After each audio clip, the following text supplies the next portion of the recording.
Beginning on That Out podcast in 5, 4, 3, 2, 1.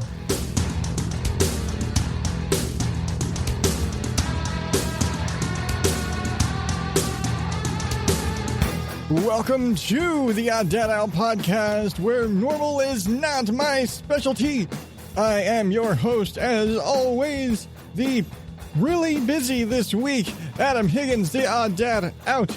You can find me at odddadoutpodcast.com or at odddadout on all the social medias, just getting that part out of the way here. And this is the show where I normally ramble and rant and empty my head out and tell you about a podcast to listen to and do all of the crap. But when it's the end of the month, I have somebody come on here to talk shit with me, because why the hell not?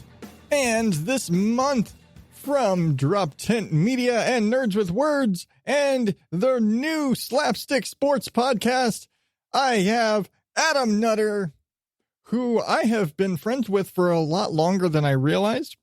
And we kind of get into the, how did we become friends? Don't know. But it's just a fun whole conversation. Really, this just turned into, you could throw this conversation into an episode of Nerds with Words and it would just fall into place, because if you've ever listened to that show, you know how random it can be and how it really is just a whole range of conversations with people from stand-up comics to scientists to, and I think there was an anthropologist on there at one point, but they all have a common thread of nerdery, which really everybody has kind of their one nerd thing, so anybody could really fall into this show.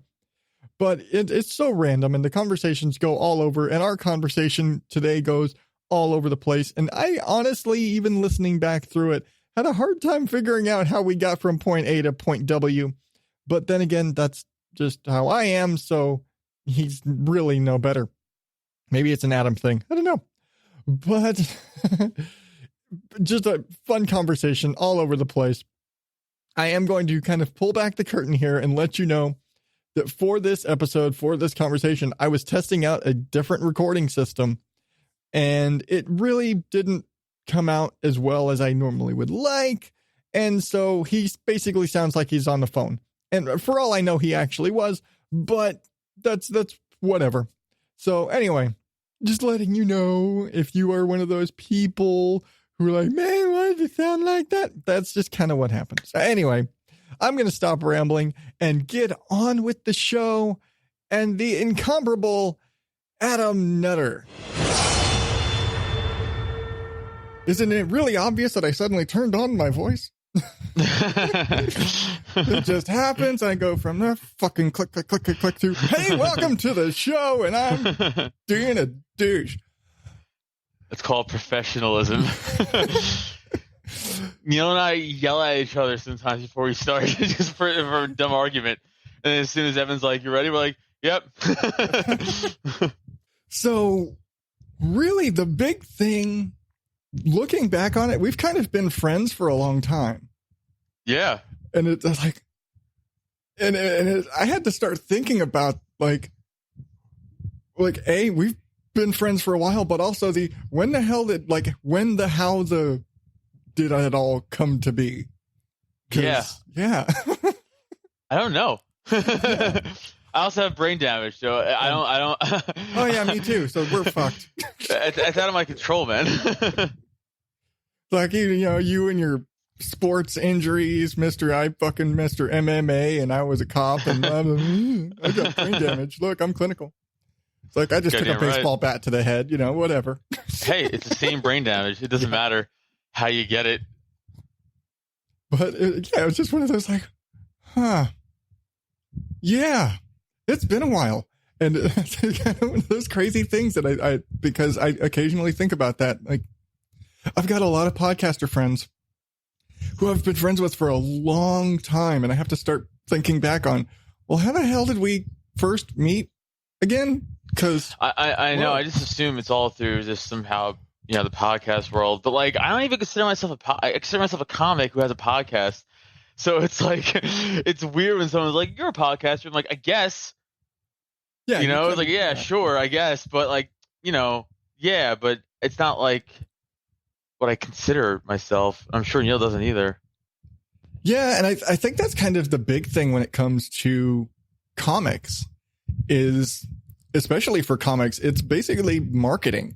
Like, Yeah. if you're a comic and you don't have a podcast, are you even trying? It's true. I know, Tim Dillon says that, but as a joke. I mean, it's like a half joke, but he's like half serious. He's right.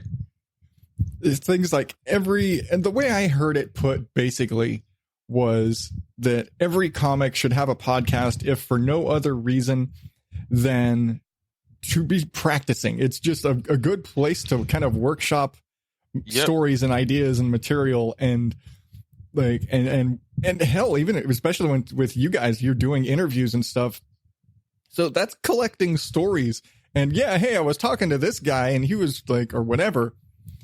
It gives you forced interaction with other people to develop more stories and make connections. And next thing you know, you're going on tour with fucking this guy because you guys got to be really close after that time he was on your podcast.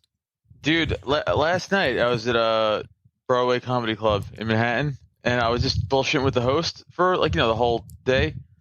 And he's like, oh dude, he's like, yeah, you gotta start. He's like, come hang out with me next time.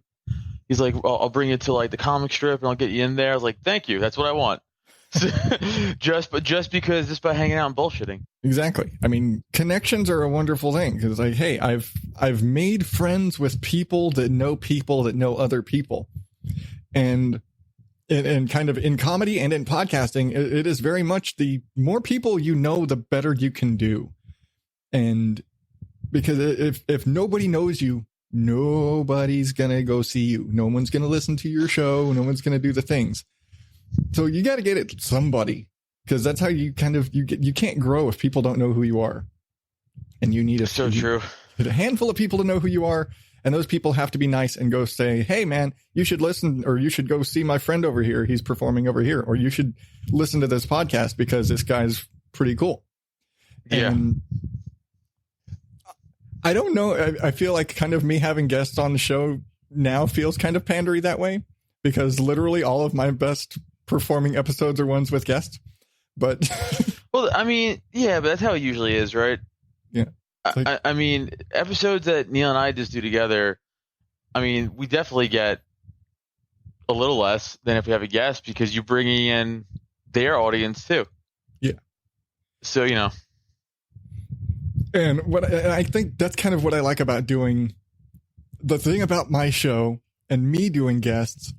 It's kind of the way you guys do it with Nerds with Words, is the so much just bullshitting, but at least to a certain degree now you've started incorporating, like, Evan's News Corner and the straight up, like, and I think that's just because I'm just gonna assume that this was a side effect of, well, he's sitting there, let's have him officially do something besides move mouths.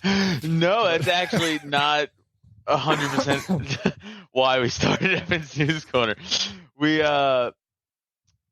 were like, all right, we gotta not segment it, because we still like the free form conversation, but like we gotta need an elevator pitch the show if we had to, like, so we started asking everyone, like, what is your nerd obsession, what, and then I think we're gonna start taking that to, like, did that nerd obsession ever ruin like relationships, or ruin careers, like a job opportunity or something like that, because you're so obsessed with something.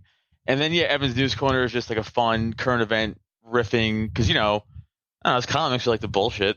Yeah. And it's fun to just be like, oh, you got attacked by a shark, and just make fun of the guy, like whatever. Exactly. That's fun too. Or Evan's like a tech guy. My news segment. I mean, we kind of ripped off Spider and the Kids news segment. Yeah. Let's just find some stupid bullshit and rip on it. But it's just because it's like, it's how many ideas are there? Yeah. It's like, come on, like it's fucking hard to come up with super original stuff. That's why, like, I think for our next Patreon episode, we're gonna go down and do a dark web dive. So I'll see if I can buy a human child. So this is going to be your last public appearance. Yeah. I'm for sure getting suicided after this or something. Yeah, the whole how many ideas are there? I always go back to there are no good band names left. Not true. I have one in my head. I have a great band name. Okay. Comic book villain. That's a good band name. I'll fight anybody who says otherwise. Except it sounds like some emo band out of the 90s. Yeah, well, I'm fucking 32 years old. That's what I grew up with. Oh, fuck. I forget I'm older than you sometimes. Yeah, but I'm also older than like a lot of the comics I hang out with. So like a lot of references or jokes like I'll make, they're like, huh? I'm like, yeah, What? all right. Yeah. Fuck me, huh? You know, it's like, all right. Which is weird. And I guess like because I grew up watching, the stand-up philosophers. I grew up watching Carlin and Sam Kinison and those guys.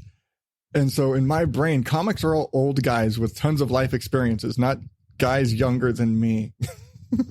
Well, I will say, like, I was talking about this last night, not to fucking keep talking about a comedy and stuff, but like, I was going to host. Me and the host have been doing comedy the same amount of time from last night's show. So we're outside this bullshitting, and he's like, these fucking young, like 8-month comics will come up and they'll talk to me like they've been doing comedy for 42 years.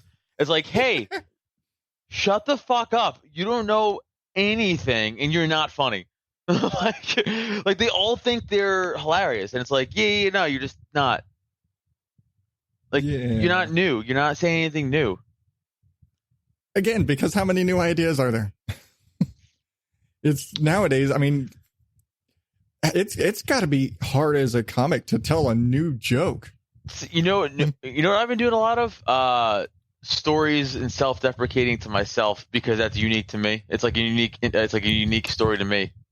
Yeah, so like if I tell like a silly story that happened to me, from my childhood, that's, I doubt that happened to anybody else.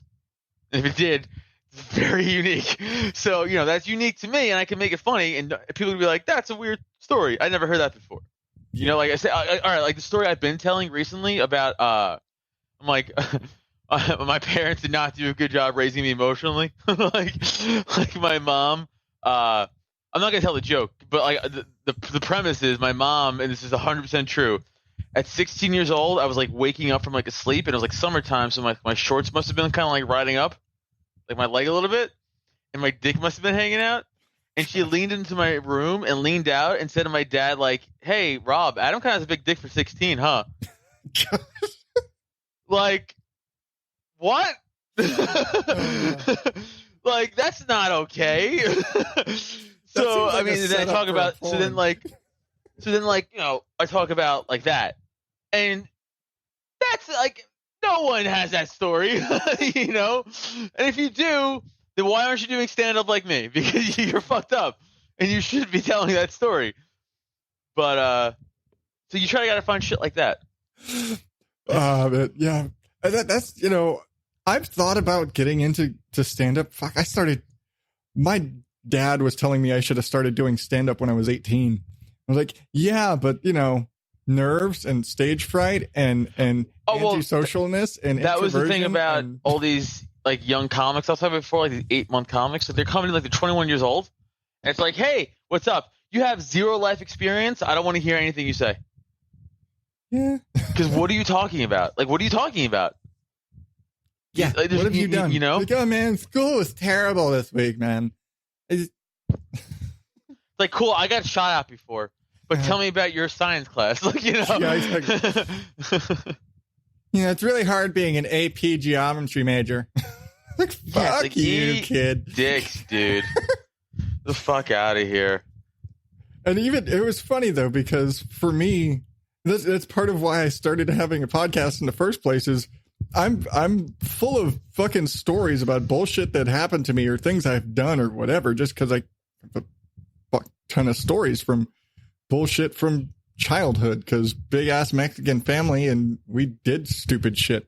And so, whether it's stories about, my cousins flying off the back of trucks or cliff diving when I was 6 years old or shit like this. And it's like, We did lots of stupid shit. And like cliff diving into a river that 90% of which is less than knee high, but there's like maybe a 5 foot wide low spot where if you jump just right, you're not going to break your legs. But damn it, if you miss, you're fucked. Right. And this was my childhood.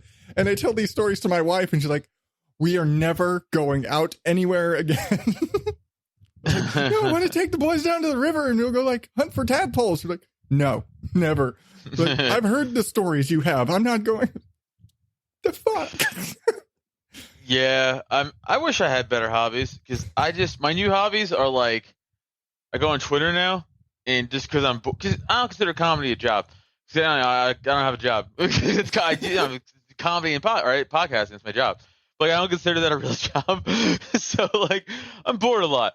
So I just go on Twitter now and I'll like look it up. I'll look up hashtags wherever's trending, and I'll find stuff that like I do agree with, let's say, but I don't really care about like enough to actually argue about.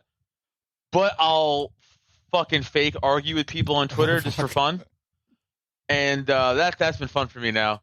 Like today, I went on the Hong Kong protest hashtag, and I was trolling all the bots paid off by the Chinese government. Because it's easy to spot because they're like anyone supporting the Chinese Hong Kong government or the Chinese police is someone paid by the Chinese government. And if you click their profile, it's like they have 3 followers and they joined Twitter like a week ago. Yeah, really easy and they're to all find like the bots. Yeah, and they're not. I mean, they're real people, but they're fake profiles. But it's like and like all their tweets are like the Hong Kong police are doing nothing wrong. I support them. It's like, okay, Chief, you fucking chill. So I'll just do that shit, and then they'll like the thing is they'll interact with me, and it's like this is fun. I'll do this for a few hours, and then and then what I like to do is I like to go to people who are obviously real, like Americans who are clearly like like thousands of followers and like obviously real people, and I'll fuck with that person just for fun. I'll see something they tweet that I don't agree with. And again, just for fun, I'll be like, no, I'll start a fire. And I'll just throw something in the comments and watch people argue with each other and sit back and watch. It's very fun for me. Like a troll. Because that's what I'm doing. Just become like, hey, it's like I'm a semi-pro troll. Yeah, it's fun. It's really fun. I enjoy it. I heard Pat Sajak actually does that shit. Dude, it's so fun. The guy from Wheel of Fortune. He will sit there on the internet and fucking troll people, and like really, it's like, but when you're Pat Sajak and you don't really have the most strenuous job in the world, what the fuck are you going to do with your spare time? Because I imagine he's got a lot of spare time. I would imagine so. I mean, I doubt he does any prep work for that show. It's not even like Alex Trebek has some shit he's got to deal with, and there's knowledge and shit. And it was like, Pat Sajak has got of the two guys, because they're always together. He's got the easy gig, and he's got the pretty co-host.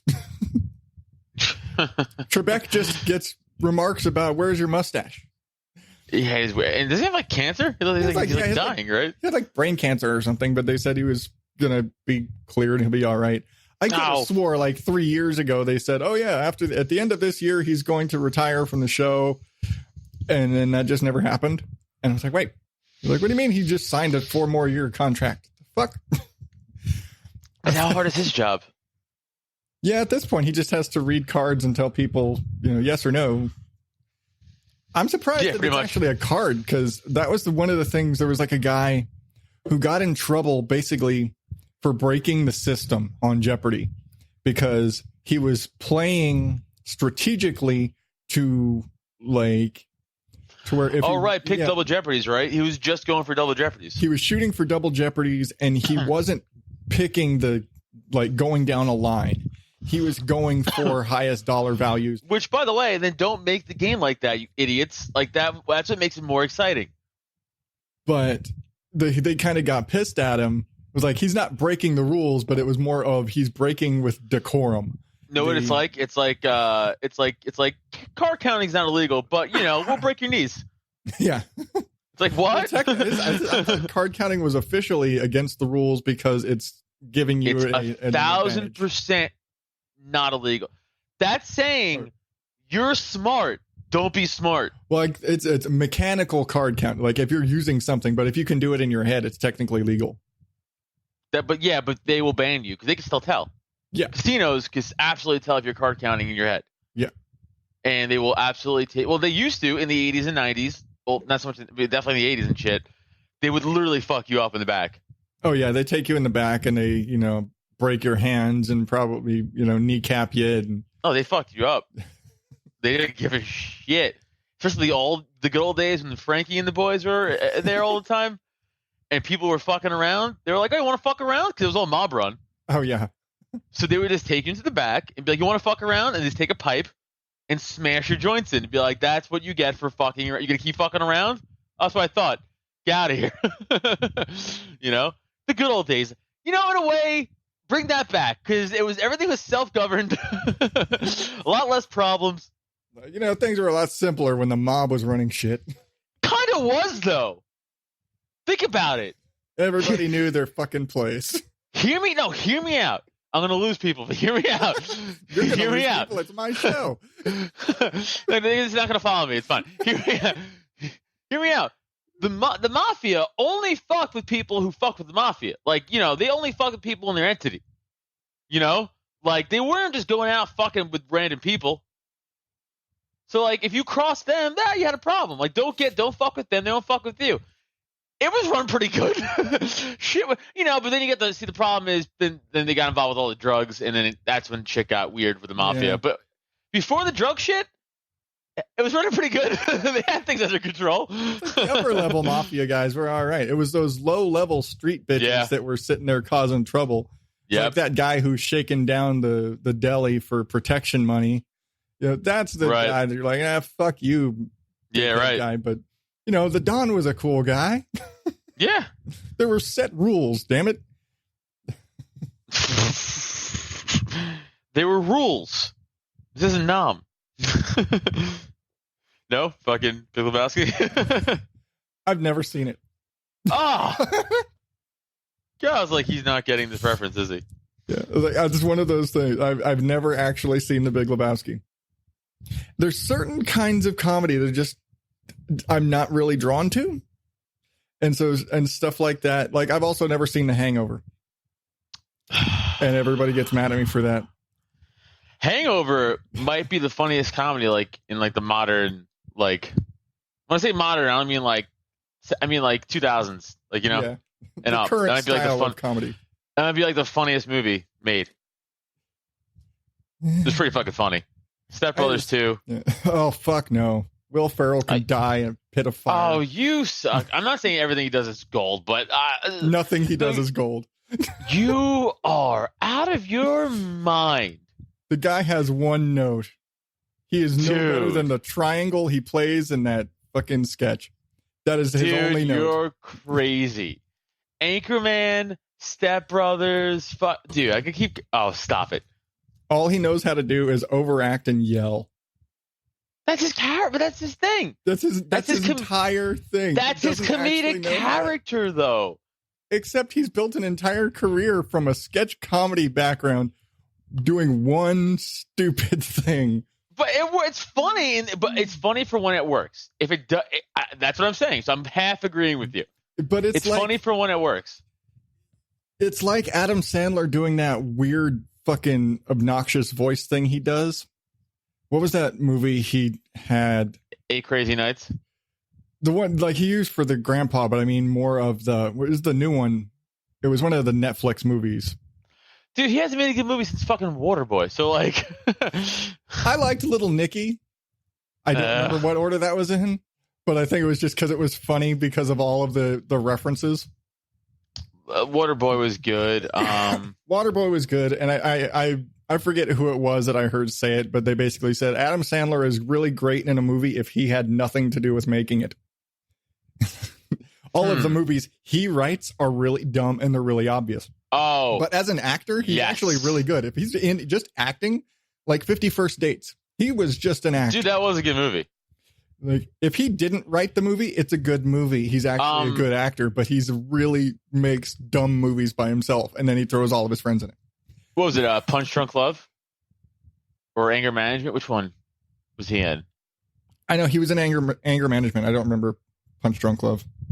It might have been Anger Management. Whatever one he was in with, that was good too. Yeah, not one of his movies. He was like, or like, right. Click was, world renowned. It's a great movie. It was for me. I didn't like that movie. Yeah, like everyone says, oh yeah, Click is such a great movie, and it's so. Oh wait, like, maybe because I cried during it. That was it. I cried during it as like an older person, and I was like, nah, I can't watch this again. I've heard a lot of people say they cried during Click. I'm like, I can't get over the certain kind of there's a certain level of dumb that I can't get past. And it's funny because I like early Adam Sandler stuff. And so it's like, why do I hate new stupid comedy? When Billy I like Madison, old stupid, Happy Gilmore. I mean, come on. Those are fucking gems. I mean, to this day, that scene in Billy Madison when they're doing the competition, and he's like, that is incorrect. And with that being said, that is the dumbest thing I've ever heard. Like that whole speech. Everybody in this room still to this day, stupider for having seen it. Still makes me laugh. Like very hard. Still, I'm 32. I saw that when I was a kid. Still to this day, I still laugh hard. It's still funny. But I don't know. I feel like comedies like that are way far and few between now. I heard that new Seth Rogen produced the not the boys. That's the Amazon thing. The one with the kids, the Seth Rogen movie that he produced, the rated R movie with the Good Boys or something. That's it. Whatever. I heard that's really good. And that's another one of those I don't want to watch. That like I don't need to see a bunch of fucking kids doing shit that would have been in an Adam Sandler movie 20 years ago. Yeah, but it's like R-rated. They probably do a little more heinous shit. Which I'm gonna see it tomorrow. So I don't know. Yeah, it's like I'm really not a big fan of Seth Rogen for the same shit. But it's all just kind of that. I guess I'm not a fan of stoner comedies in a general sense. I am a stoner, so yeah, exactly. I was like, I think that's why I don't really like a lot of the. Well, granted, we agree the new Adam Sandler stuff is shit, but like The Hangover and stuff like that which again is the complicated thing about me is that I love the Cheech and Chong movies, but I hate modern stoner comedies, and I think it's because those were intelligent movies where they happen to be high. Everything now is like. When you make a movie, like comedies now in movies they have to like slap you in the face with the punchline. They have to make it so obvious you're supposed to laugh at this thing. Like jokes in comedies now are jump scares, basically. Yeah, that's a good comparison. I agree. Jump scare. And so, yeah, that's fair. And so I don't really like most modern comedies because, like I said, I kind of grew up in that era of more intelligent comedy. And I think that's why I don't like a lot of the big name, like, and it's going to sound awful.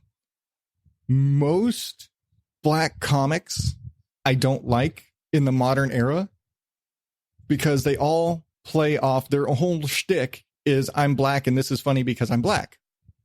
I don't like George Lopez for the same reason. See, well, like, yeah, I guess if you want to, that's fair because as a comic, like there literally are like comedy clubs will put on like a Monday, Tuesday night that have like, Chocolate Mondays, and it's like just black audiences and black comics. And those are comics that I've never seen anywhere else ever or even heard of them, but they crush those rooms because they're playing to their audience. Yeah. Just like alt comics, right? Like, everything's whatever, and fucking you like this, that's not cool, and I'm funny because it's those people, they don't do well in mainstream rooms. Yeah, but they'll crush in alt rooms. Yeah. I want to see a comic like I don't care, black, brown, white, whatever. I feel like if you're actually a good comic, it doesn't matter what the audience makeup is. The joke should work. If everybody in that audience has to be black for your joke to work, for people to laugh, then it's not a good joke. No, you're right. You're right. And that's where I'm at. That's why I love Dave Chappelle. Dave Chappelle could play to anybody. He's the best. Dave, I have fought people. I still insist Dave Chappelle is the greatest living stand-up comic today. That's very fair to say. But my favorite comic of all time, still, and it's unfortunate he's passed away, Patrice O'Neal. He was good.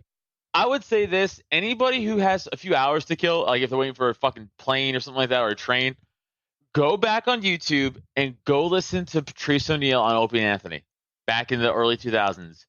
You will be in tears. The shit he talked, and this is his stand-up, just talking, like on the radio. So fucking funny, man. And he openly talked about, like, dude, black women hate me. he's like a lot of black people hate me. He was not a comic who played. He was a comic who played to everyone because he spoke honest. He was just honest about race. He was honest about what was going on. Like, I'm bummed that he's not alive to talk about what the fuck is going on now in the world. Like, he would be so against all these fucking PC, anti-free speech people who, he would be the first one to be like, no, listen to me. It doesn't matter what you're saying. You should be able to say it. He used to go on Fox News all the time and argue like these fucking like far left people about what you can and can't say all the time in favor of freedom of speech. When Don Imus got taken off the radio for the nappy head host thing from the Rutgers basketball team back in like 2000 something, he was the first one to be like, no, why? He's like, he was trying to make a joke. It doesn't matter. Like, he wasn't being, and Patrice was always for jokes and freedom of speech first, always. And that's what everyone should be for. And then everything else after that. Exactly. No, I mean more of from a marketing and outward mainstream perspective, you look at him and you look at, like, he was marketed to the black community when he was one of those guys who could play any crowd and who didn't joke the race card. He didn't play the race card as a comedian. He was just a comedian.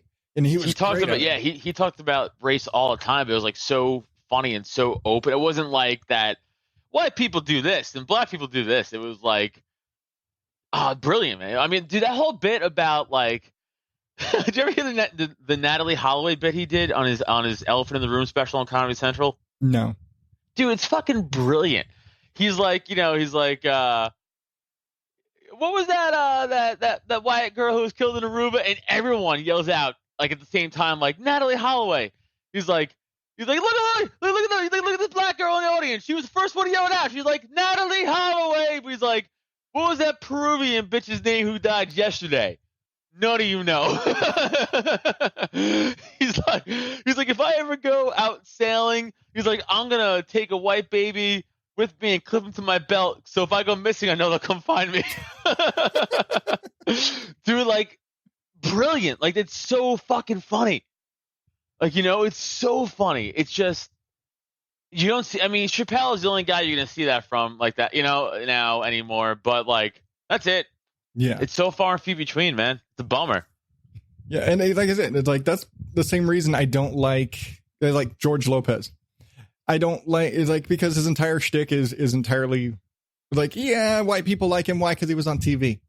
But he doesn't get as much, his jokes don't, like, he doesn't play neutral jokes. His entire shtick is, look at me, I'm an old Mexican guy. You're right. He really blew up. I mean, obviously anyone's gonna blow up after their TV show, right? But I'm saying, like, he really started selling a lot of white tickets, audience members, I think, after a show, because his show was good.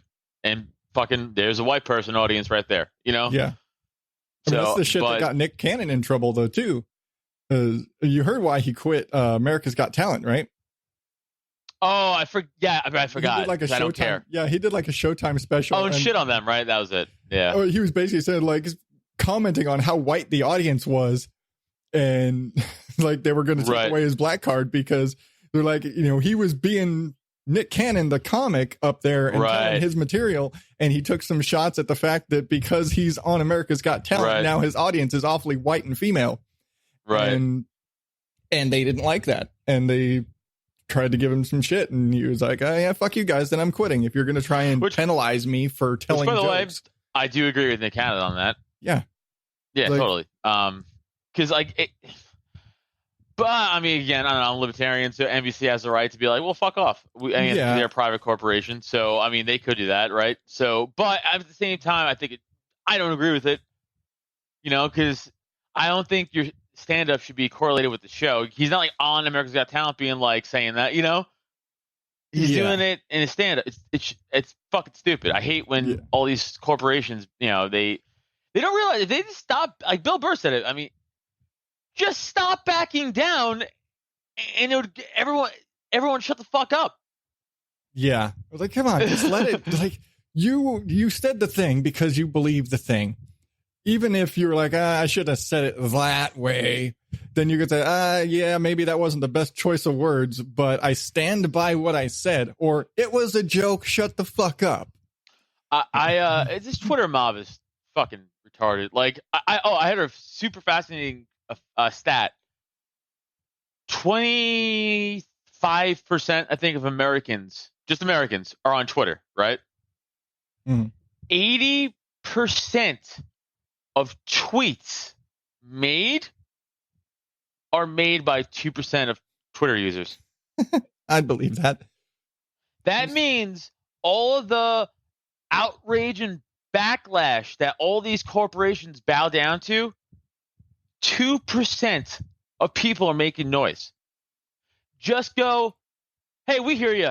Thanks. We're good, though. Yeah. And then it'll blow over in a week.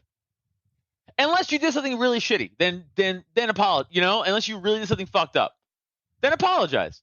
But if someone's like made a joke and then Comedy Central didn't do, I'm using them as a hyperbole, as a hypothetical. Yeah, and Comedy Central goes, oh, we're gonna fire him from his show. If Comedy Central just went, nah, he can say what he wants because he's a comic and we're just not gonna fire him, people will go, well, we're gonna unsubscribe, and they're gonna go, okay. They'll lose a few hundred people or 1,000 people from their YouTube channel, and they'll get it back. They'll get it back because you know what they're going to gain? All the people who go, hey, you know what? I respect you now as a corporation for standing up to this fucking mob mentality. Because I do that. If I see corporate, because you see that every now and then. You'll see a corporation be like, nah, fuck you. And I go, oh, you know what? I'll follow you. I'll throw you a follow on Instagram or Twitter. I'll buy your product now. Honestly. Because it's like you tell this mob shit to fuck off, and I'm for that 1,000%. I hate cheap mentality. That's the problem, though, is that they don't go, at first things first, they go after the network, and like somebody says something on a Comedy Central special, and they're like, oh my God, that's so insensitive and so offended. I'm triggered. But then they say, you need to be fired, and you need to do blah, blah, blah, blah. And then when they say, no. Then they go to all of the sponsors, and they go to every stupid sponsor and everybody who ran a commercial, and they sit there and fucking DVR the entire special and watch it back 14 times to make sure they get down every single ad that was run during the special, and then go and tweet every single company that ran an ad. Say, do you support this horrific behavior? This is reprehensible, and we're going to boycott Tide because you ran a commercial from a giant blanket ad program during this special, and they made a joke about a black woman's booty, and that's racially insensitive. We're boycotting Tide. And that's when, and then next thing you know, Tide is like, hey guys, knock the shit off, or we're going to pull our ads for 2 days because, whatever. And they, in 2 days, they're like, fine, we're going to fire him because Tide pulled their ads because some bitch on Twitter decided to get all fucking ragey. And that's the problem. Yeah. Dude, 1,000%. Also, I'm sorry. I was on my phone. I got a Twitter alert. The Bagel Boss guy just got arrested by Suffolk County Police for going berserk, and they cuffed him. I'm trying to watch the video. The cops yelled to get on the ground. They cuffed him. That makes me so happy, dude. I hate that guy with a passion. That guy makes me fucking sick to my stomach. That Bagel Boss guy. And I'll tell you why. That is. That's the short guy who flipped out and got fucking knocked out in the bagel. Remember the little short guy, and then he was making his rounds on all like the podcasts and shit like that. You don't know this guy? I don't remember. Are you living under a rock? God damn it, Higgins! Dude, get it the fuck together. Fucking crazy bullshit stories I have to go through. And if this, this guy has literally been This guy has literally been in the media for the last 2 months. He went viral because he was in a bagel. He was in one of the bagel, like a bagel shop in Long Island, and this guy is literally 5 feet tall. He's like a little fucking short. I remember this guy. Okay, that fucking guy. Yeah. Well, he got like 25,000 Twitter followers now. He was on all these fucking podcasts and shit. I'm like, he's like using all this to like get fame, and it sickens me because he's just a fucking short, angry asshole. It doesn't deserve any of the attention he's getting. Has no talent besides that he's a short asshole. You know, that's his talent. And I'm sick of like all these videos he's posting, him flipping out on people. I just watched him get fucking cuffed by Suffolk County PD and taken to a hospital for a psych evaluation, and it made me so happy. It made me so happy to see that idiot get taken out by the cops. Because he was losing his shit somewhere in Bayshore, I think. Yeah, it's kind of like any time George Zimmerman gets arrested, you're like, and it's not even because of the whole fucking Trayvon Martin shit. It was like, dude, you're just a fucking asshole. Yeah. It's like stop being a thing. Go away. Go and buy up a bunch of guns and go fucking hauling ass doing 90 or something. He's like, he wants to be in the news for getting arrested again for having illegal weapons because he's not supposed to have fucking guns. Because I keep watching this bagel boss idiot like arguing with people like recent stuff. Like he's posting it, so he's doing it on purpose. Yeah, I'm like eventually to go viral again. Exactly. I'm like eventually he's gonna get fucking knocked out for real. And the cops didn't knock him out, but they're like, yeah, that's why I played the video. They're like, get on the ground. And he's like, what? And then the cop's like, yay! It just makes me so happy. Fuck that guy. I hate him. Fucking loser. You know what makes me mad? I have 500 Twitter followers. He has 25,000. I actually do comedy every night. I bust my dick to try to write jokes and craft material to get people to like me. And I have 500 Twitter followers. This guy is short and gets beat up. And he's like, well, I'm a fucking clown. 25,000. That's why I hate fucking social media right there. Hey, social media, I will say right now, social media following means absolute dick because I know personally I have podcaster friends that I have probably a third more Twitter followers than they do, but they have shows that are, I don't want to throw her under the bus, but I know for a fact I have a bigger Twitter following than Emily Prokop from The Story Behind. I checked because I was curious about how big some of my friends' followings were. Right. I have a bigger Twitter following than she does. She wrote a book. Right. It's Her weird. show got so big that she was approached to write a book and basically went on a big tour promoting her book, and people were asking her and doing interviews, and she did a bunch of crazy shit.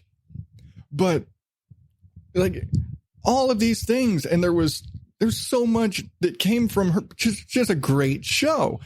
But so like if Twitter means anything, I should be bigger than her, but it doesn't. I that's true, I guess. Yeah. Twitter means dick. That's it. Social media means absolutely nothing because it doesn't matter. Like it's just a place for you to put shit out. It's a source of communication. I don't do a lot on Twitter. I do more in my Facebook group than I do on Twitter, and mostly it's just send the links out, and occasionally like I use it more for commenting on other podcasts show like I was just listening to this and I find their post for the episode and comment on it because it's easier, or just like or something will get me. I'll be like, what the fuck was that? You know? Right. Yeah, I just use Twitter now to promote shows and troll people. That's what I use Twitter for now.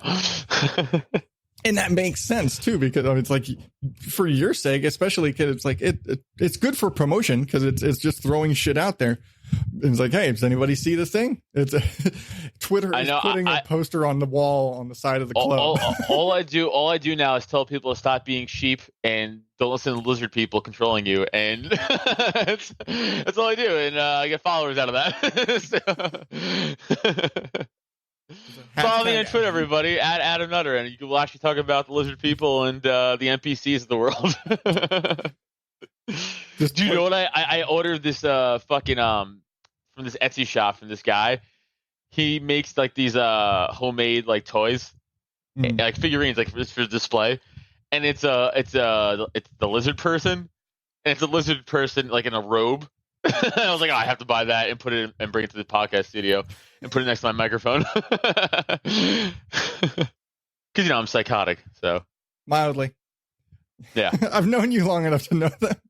It's like, Yeah. How much is you and how much is the brain damage? We'll never know. Half and half.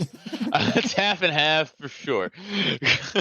Like right now, like my wife is also psychotic, and she's making me take down all the Halloween decorations already. So she packed up all. Yeah. So she packed up all of the regular house stuff in boxes, and now I'm in the process of going up and down the attic, taking boxes up and down. This was a good break doing your podcast right now, because I was Right, I'm literally in socks and boxers, sweating still, in my bed. I'm sipping an iced cappuccino, smoking weed.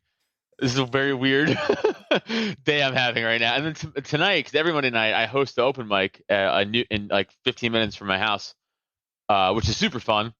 But my life is fucking weird, dude. Like, cause every day is comedy almost, or like if it's not comedy, then it's nothing, or like a podcast. Like tomorrow, because I started my sports podcast I do on the Drop 10 Media thing, which by the way, you should fucking join. You should become part of Drop 10. We had that conversation, and then I went on vacation. Yeah, that's right. But for everyone listening, I have me and Neil Wood, who I do Nerds with Words with. We also have a little network called Drop 10 Media Network, and it's podcasts, but it's also stand-up comedy shows we produce. Right now, we're just doing those around Philly in the Philadelphia area, but we're going to try to start doing more of those, like in New York and Jersey, and we eventually want to start doing them across the country. But right now, we just started like 2 months ago, so we're selling out already around here. So we're gonna try to produce that. But we have a lot of other great podcasts too on the network. We have Jive Turkeys, Jazz Cabbage, Popular Opinions Podcast, Magical Misery Tour, fucking Alt Black, and my other podcast to do is Slapstick Sports. That's just comedy and sports, and that's pretty fun. We just talk sports for an hour and a half, but we just also make jokes, and we have bets already this year. Me and my other co-host, Blaze Gagakis, he's a comic too. He has a podcast called Jazz Cabbage. We don't have a specific bet yet, but we have terms of the bet. And the terms of the bet are loser has to get a tattoo of the winner's choice. Those never go well. Yep. I already have one for him. I already have it. I told him to his face. I said, if you lose, whatever this bet is, I'm going to have you get a dejected Care Bear, like a Care Bear that looks like he's on heroin. Oh, no. Holding a sign saying, I'll suck dick for $signs. I'm like, that's what you're getting. You can put it wherever you want, but that's what you're getting. So you better win the bet. Whatever it is, because that's what you're going to get. Uh-huh. Yeah. God, I'm glad I live on the other side of the country from you right now. But like we have other bets because Evan, our producer, he's a producer on Slapstick Sports too. I have a bet with him where he said the Carolina Panthers are going to come in first place in the NFC South, and I said, "You're retarded." No, they're not. Absolutely not. And he said he's a big Eagles fan. I'm a big Giants fan, and we do the podcast out of Philly. So the bet is if they don't come in first place. So all they have to do for me to win the bet is to not come in first place. He has to wear an Eagles jersey for every podcast we do a Giants jersey for every podcast we do for a month. Out and about for a month. And if I lose, I have to wear the Eagles jersey for a month, which is really hard to do for us because we hate, we're so anti, obviously, those teams. And then the humiliation or ridicule that comes with that for a month. And then the other host is Kevin Dalton. Me and him have a bet where loser has to take the other person out for a fancy steak dinner and a whole night of Top Golf and drinking. See, that's a better bet. You're not possibly maiming your body permanently. I'm you a just comic. gotta pay a bunch of shit. I don't really. It doesn't matter if I get. I already have a lot of tattoos. If you know what I look like. Oh, you know yeah. what I look like. I'm already tatted the fuck up. I'm just gonna get a shitty. I'll just get it on my fucking upper thigh so no one can see it. I don't care. Yeah, so I've still got just my one big tattoo on my ribs, and because I'm that crazy asshole, it's like, hey, I've got one tattoo, and it's huge, and it's also in the most painful spot because I have a tattoo on my ribs, and like, I want my other side done, and I won't go back and do it because of how much it fucking hurts. Yeah. I have like a superhuman pain tolerance, so 6 hours of getting my ribs tattooed. And it hurt for like 5 minutes when he was near my hip. Oh, it's nuts. I mean, I have my whole body tattooed, and like I'm fine with everything usually, but the minute he touched the needle to my ribs, I was like, "Fuck, this is a mistake." Yeah, I was 30, 40 pounds lighter, so I didn't have any meat on me at the time. And like, nope, I didn't feel. Oh, nothing. If I get my ribs done now, dude, I lost so much weight. I'm all ribs. I weigh 170 pounds now. It would just be my ribs. It would hurt so much. 170 pounds, and I'm up. Like I said, I'm in the mid 160s now. But when I got everything done, I was holding a sturdy 120, 125 up until about 2 years ago. And that's nuts. Yeah, and it was just in the last like 2 years where my metabolism decided, oh yeah, you're getting older. Click. Wait, how tall are you? Hair under 6 even. Oh, all right. So I'm 6 foot. Yeah. So. And you also did MMA, so it makes sense to at least some point in your life. Yeah, I did football. Well, yeah. When I was doing football, I was my most muscular because I wasn't trying to cut weight because it didn't matter. So when I was playing football, like full steam playing football, I was like 220, but I was like 220, like fucking muscle 220. Then when I was doing MMA, I cut down to like 205. And then I got fat when I quit playing all sports, and I blew up to 266. And then now I'm 170 of just fucking skin and bones. I have no muscle on me, but I have no fat on me either. I'm just fucking skin. See, that's where you need to start some sort of working out. Yeah, I know it is. I'm just over it, dude. Like, I'm sick of football and MMA so much. I mean, I love watching it, but I mean, like, of like training for that shit, it's like it's in my head. It's like so negative, like now, where I'm like, I don't want to do it again, man. Bad shit happened to your cranium from doing those things. Yeah, I know. I know. It's I just bought a football, like a really nice football, like a nice Under Armour football, like a full size one, and I threw my arm out within minutes. I was like, what happened to me? My elbow blew up, like it didn't blow up like in size, but like a little bit blew up, but like the pain, like shooting pain, like I got stabbed. Like, I'm not kidding. And I was like, did I just take all of my ligaments off my body? What the fuck just happened to my arm? Dude, like 5 throws. And I was like, okay, cool. That's what I'm doing now? Okay. I'm like, do I have to go to a doctor? Do I have to go to a hospital? This hurts so much. But now I'm like better. That was 2 days ago. Now I'm better. Now I'm finally like, I'm okay. But I'm like, I gotta maybe just start throwing the ball to get, I don't know. But then again, I'm also like, what the fuck am I throwing a football for? I'm gonna make a comeback? Like, what am I doing? Like, I'm gonna go to the Giants and be like, you guys need another one? Like, you know? So fucking delusional fucking high school, college fantasy I'm still trying to live out like some asshole. I mean, yeah, exactly. What the fuck do you need to be throwing a football for? Honestly, my ego. That's what it was. Because I was like, I could probably still throw 60 yards. And then I threw it 10 yards and threw my arm out. It's like, okay, I can't throw the 60 yards. And maybe I can if I work my arm out. I don't know. But my buddy Ryan Foster, very funny comic. He's like 30 years old, but he's 6'5". But yeah, he was busting balls. He does electrical work, you know, too also. And he's like, all I do is work with fucking dumb other alpha men at the job site who are like, I could throw a fucking ball 80 yards. So he was so sick of hearing it. He's like, okay. And he bought a football and he has a rangefinder and he started attaching the rangefinder to the football and be like, go ahead, throw it. Throw this football 80 yards. And be like, all right. And it'll throw it like, oh wow, 35 yards. You're really cool. Like, he was just sick of fucking hearing it. That's very funny. That's very funny they started doing that to me. Okay, don't talk shit if you can't back it up. Just it's like some asshole's gonna test you. Don't bluff too hard.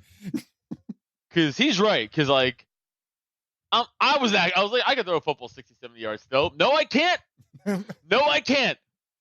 Fucking no, I can't. Thank God no one called me out for myself. And I didn't have to embarrass anybody but myself. No one else saw that embarrassment. I'm thinking about grabbing my neighbor's son soon because he's like, I think he's home, and being like, hey, go stand 60 yards away. I'm going to throw this to you. Let's just catch it. Let's see if I can do it. Because how much egotistical I am. Yeah, I'm going to throw this ball, and I want you to stand over there and see if you can catch me before I hit the ground after I throw. Yeah, right? Yeah, I suck now. It could be worse. With what little ability I had as in sports, I was a kicker. And according to my wife, according to my wife, again, I was 120 pounds and 6 feet. I was a kicker. But because, my wife is from Texas, and of course the kicker isn't actually part of the team.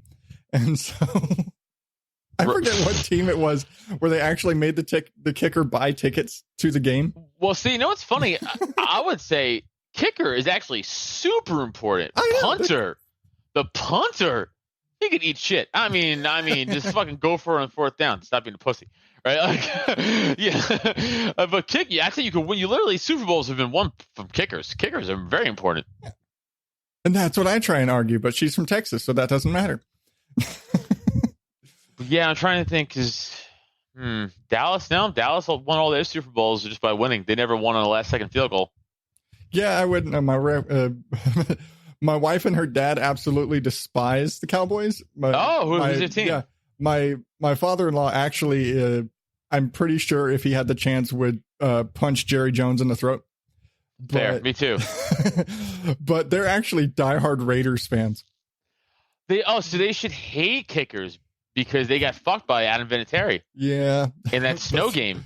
But their whole big thing with the Raiders is Raiders play real football. Usually they're drafting straight out of prisons, and so they have no problem nearly murdering somebody on the field. Except that's old school Raiders. That fucking new Raiders suck. They ain't hard. She hasn't watched in a couple of years since she went back to school. She just was like, Sundays are not for football, they're for catching up on homework. So I don't understand. Because my wife went back to school. That's why. No. Yeah. But yeah, that's and it's funny because Charlie, my oldest, loves football. He loves all sports, which makes no sense to me at all because I don't watch any sports at all. So like, why am I like? I don't know. Kids are weird.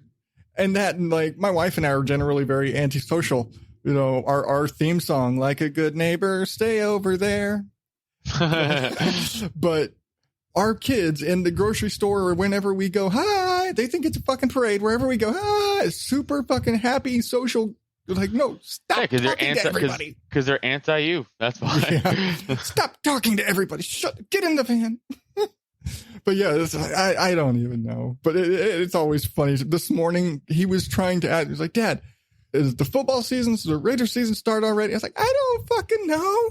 2 weeks. Eat your breakfast. I don't know. This morning, he was trying to yesterday morning, he was trying to watch football. Like, we have child locks, so sports are all completely blocked out. It's like, okay, if it's not Disney or something very closely related. Sports are blocked out from parental law. That's interesting. Well, we basically don't have a block list. We have an allow list. So it's only certain channels they have access to without the passcode. And even like if they try to go to the video on demand for shows that are cleared, because you need the password for video on demand.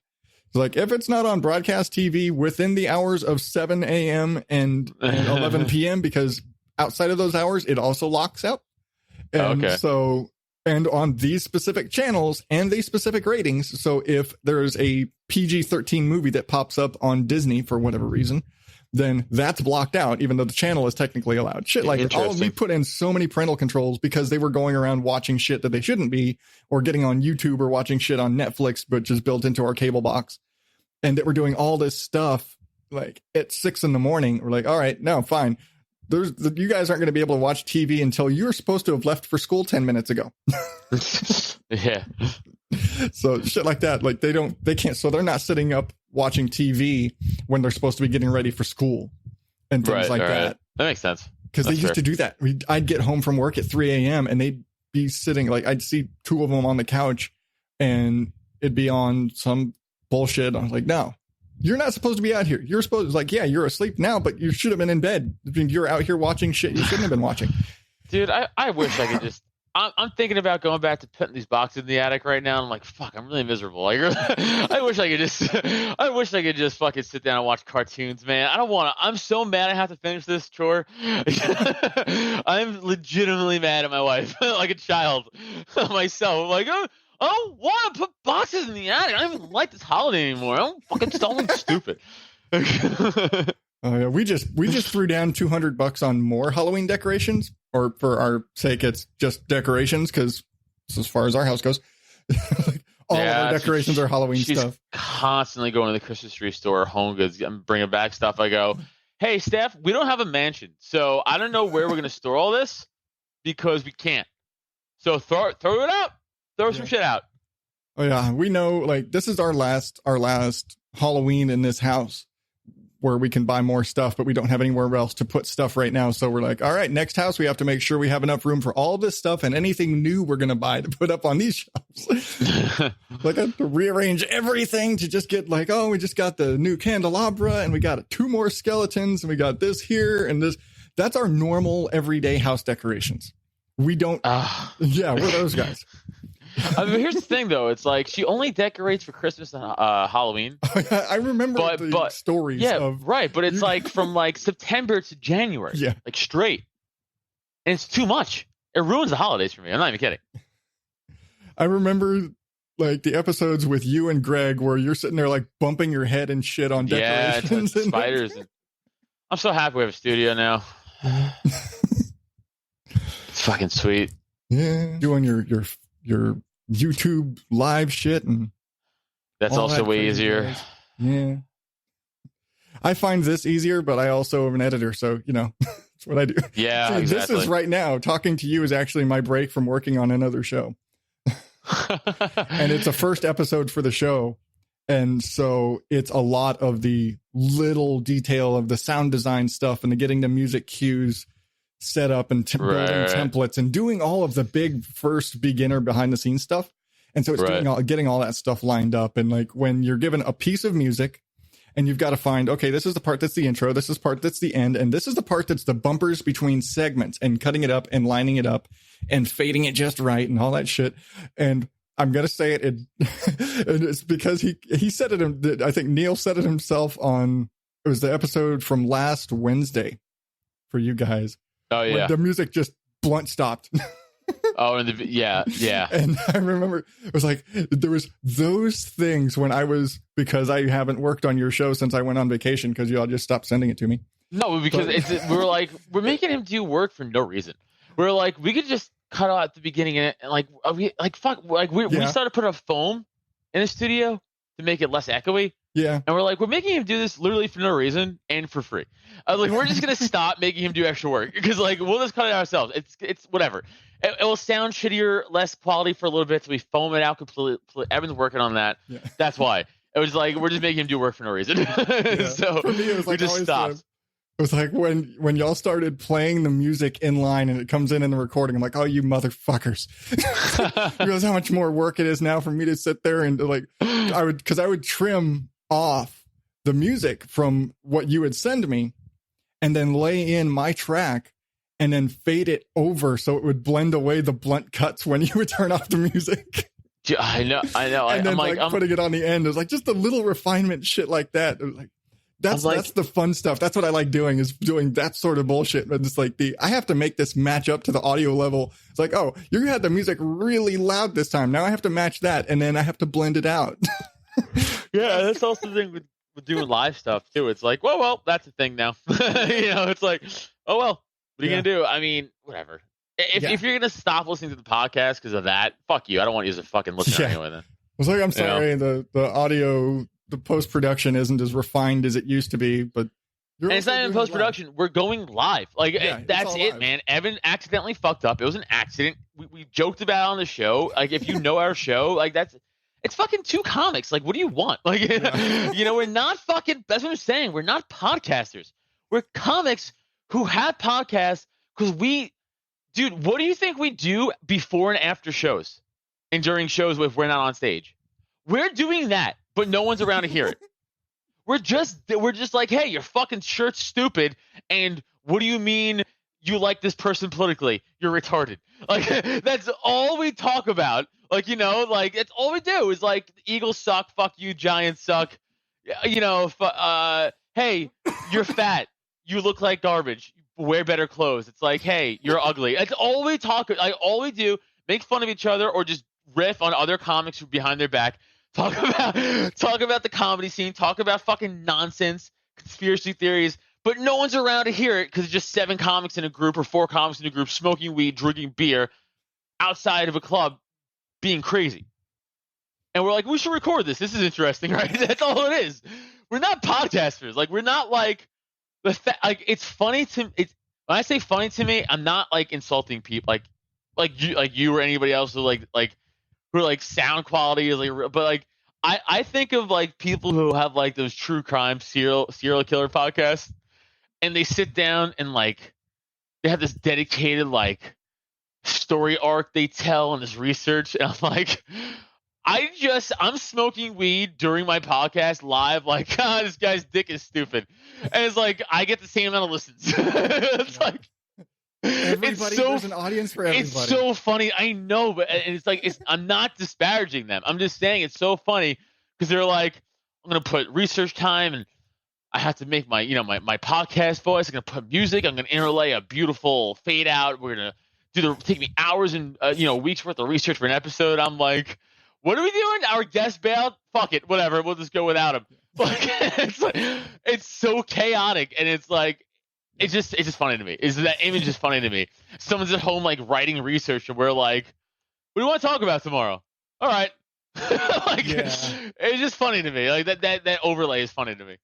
I can't do the research shit either. I mean, I pull the news stories I talk about, but that's about it. Oh yeah, but you'll like sit down like edit like to make it sound good. Like we're not even doing that anymore. No, I don't even do that. I was like literally like it's more of I have it built into the thing. So when I record the track, it records all of the cleaned up my bullshit audio. So that's good. I've done this long enough to like, okay, this is here and this is here and template. Okay, push record. That's awesome. Sound like an asshole. Like, okay, yes, sound like an asshole because that's the thing. But like, yeah, I can't do the crazy sound design like some of the people, like the audio drama people. That's fucking crazy. Yeah. And I can't do scripted for shit, even though I'm trying to do like audiobooks and shit like that too. Like scripted is very weird. It's hard for me to read a script naturally, but that's a whole other thing that's out there. But that versus what you guys do, or even what I do, is the difference between people who pay me to edit their shows and those who occasionally send me a t-shirt. Right. Because it's like, it doesn't take me but like 30 minutes to do this. But this show I'm going to spend 5 hours working on every week. Yeah, you're paying me fucking money for that. Right. But that's the big difference. Again, there's you guys, and there were a couple other shows that I do like friends for free. It's like, why? Because they just needed their stuff tweaked to sound better. And it was, dude, I can fix this for you in about 30 minutes and it's going to be real and it's going to sound just smoothed out. Versus, again, that guy over there who I have to assemble the entire thing and do all sorts of crazy actual production and breakup and all the stuff. And I'm going to spend several hours working on that one. Yeah, they're paying me for that. Again, that's fair. Yeah, I mean, that's because I have no problem helping out my friends with like, oh yeah, it's like, oh, you just need your audio leveled and get rid of some of this background hiss and noise and crap. It's like, okay, click. I can do that. Half of that is let the thing run, plug into things. Okay. And turn that on. And okay, I'll be back in 10 minutes because this is going to take a while. But yeah, that's again, because I like doing this. Yeah. That's good. Yeah, I got to fucking feed my dog and I got to run. It has been awesome having you. Yeah, man. Thanks for fucking having me on. Because like, again, like, why the fuck did I not have you on? I know. You mind if I throw out some plugs real quick for a fucking... Yeah, have it. Yeah, just so at Adam Nutter for everything, on all this Instagram, Twitter, Facebook, at Adam Nutter. For Nerds with Words, that's, again, just search Nerds with Words and everything. You'll find it, I'm sure. Slapstick Sports, search that. But again, Drop Tent Media, search that on YouTube.